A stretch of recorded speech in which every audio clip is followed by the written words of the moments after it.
ನಾವು ಪ್ರತಿದಿನ ತಿನ್ನೋ ಈ ಆಹಾರ ನಮ್ಮ ದೇಹಕ್ಕೆ ಯಾವ ರೀತಿ ಶಕ್ತಿ ಕೊಡುತ್ತೆ ಗೊತ್ತಾ? ದೇಹದೊಳಗೆ ನಡೆಯೋ ಜೀರ್ಣಕ್ರಿಯೆ ಒಂದು ಅದ್ಭುತ ಪ್ರಕ್ರಿಯೆ. ಈ ವಿಡಿಯೋದಲ್ಲಿ ಮಾನವನ ಡೈಜೆಷನ್ ಪ್ರಕ್ರಿಯೆ ಯಾವ ರೀತಿ ನಡೆಯುತ್ತೆ ಅಂತ ಸರಳವಾಗಿ ತಿಳ್ಕೊಳ್ಳೋಣ ಬನ್ನಿ.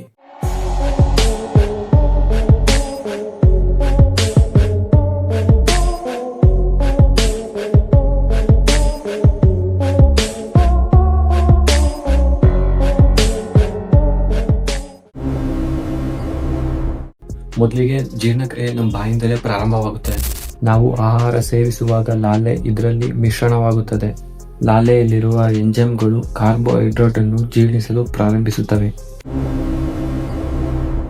ಸೇವಿಸಿದ ಆಹಾರ ನಾಳದ ಮೂಲಕ ಹೊಟ್ಟೆಗೆ ಸಾಗುತ್ತದೆ. ಈ ಪ್ರಕ್ರಿಯೆಯನ್ನು ಬೆರೋಸ್ವಾಸಿಸ್ ಅಂತ ಕರೀತಾರೆ.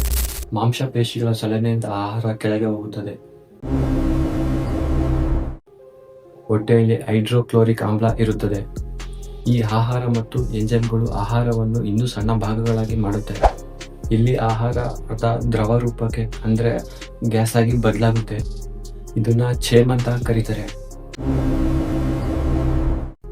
ಇದು ಜೀರ್ಣಕ್ರಿಯೆಯ ಮುಖ್ಯ ಭಾಗ. ಇಲ್ಲಿ ಲಿವರ್ ಪಿತ್ತರಸ ಕೊಡುತ್ತೆ. ಪ್ಯಾಂಕ್ರಿಯಾಸ್ ಜೀರ್ಣ ಎಂಜೈಮ್ಗಳನ್ನ ಇಲ್ಲಿ ಕೊಡುತ್ತವೆ. ಈ ಎಲ್ಲ ಸೇರಿ ಆಹಾರದಲ್ಲಿರುವ ಪ್ರೋಟೀನು, ಕಾರ್ಬೋಹೈಡ್ರೇಟು, ಕೊಬ್ಬು ಇವನ್ನು ಸಣ್ಣ ಅಂಶಗಳಾಗಿ ಬದಲಾಯಿಸಿ ನಂತರ ಪೋಷಕಾಂಶಗಳನ್ನು ರಕ್ತದಲ್ಲಿ ಸೇರಿಸುತ್ತದೆ.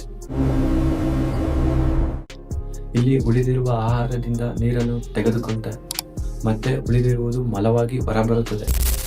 ಈ ಸಂಪೂರ್ಣ ಜೀರ್ಣಕ್ರಿಯೆಗೆ ಸಾಮಾನ್ಯವಾಗಿ 24ರಿಂದ 48 ಗಂಟೆ ಬೇಕಾಗುತ್ತದೆ. ನಾವು ತಿನ್ನುವ ಪ್ರತಿಯೊಂದು ಆಹಾರ ನಮ್ಮ ದೇಹದಲ್ಲಿ ದೊಡ್ಡ ಪ್ರತಿಕ್ರಿಯೆ ನಡೆಸ್ತಾ ಇರುತ್ತೆ.